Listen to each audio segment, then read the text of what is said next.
জয়গুরু। আলোচনা প্রসঙ্গে নবম খণ্ড থেকে পাঠ করছি পরবর্তী অংশ।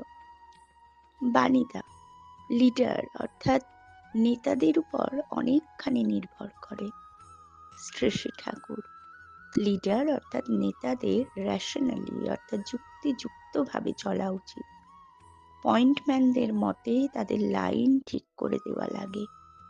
কোনো জীবন্ত মানুষ দেবতার কাছে সারেন্ডার অর্থাৎ আত্মসমর্পণ না করলে কেউ প্রকৃত লিডার অর্থাৎ নেতা হতে পারে না। আকাশী দেবতা হলে হবে না, তাতে প্রবৃত্তিগুলির গায়ে হাত পড়ে সেগুলি অ্যাডজাস্টেড অর্থাৎ নিয়ন্ত্রিত হয় না। ইষ্টদেবকে ঠাকুর বলে। ঠাকুর মানে যিনি ঠক্কর দেন। মানুষ যখন প্রবৃত্তি অভিভূত হয় তখন প্রবৃত্তিকে প্রবৃত্তি বলে চিনতে পারে না। ঠাকুর সুকৌশলে মানুষকে এমন অবস্থার মধ্যে ফেলেন, তাকে এমন কাজের দায়িত্ব দেন, উপযুক্ত মুহূর্তে এমন কথা বলেন যাতে তার প্রবৃত্তিটা তার কাছে ধরা পড়ে।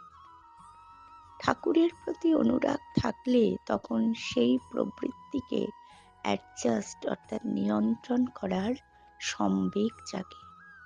এইভাবেই মানুষ শুধরে যায়।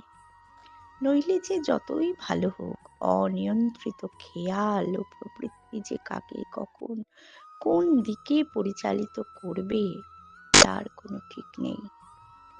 তাই ইষ্ট নাই, স্যারেন্ডার্ড অর্থাৎ আত্মনিবেদন নয়, অথচ নেতা হলাম, তার মানে অকল্যাণের অগ্রদূত হলাম। জয় গুরু।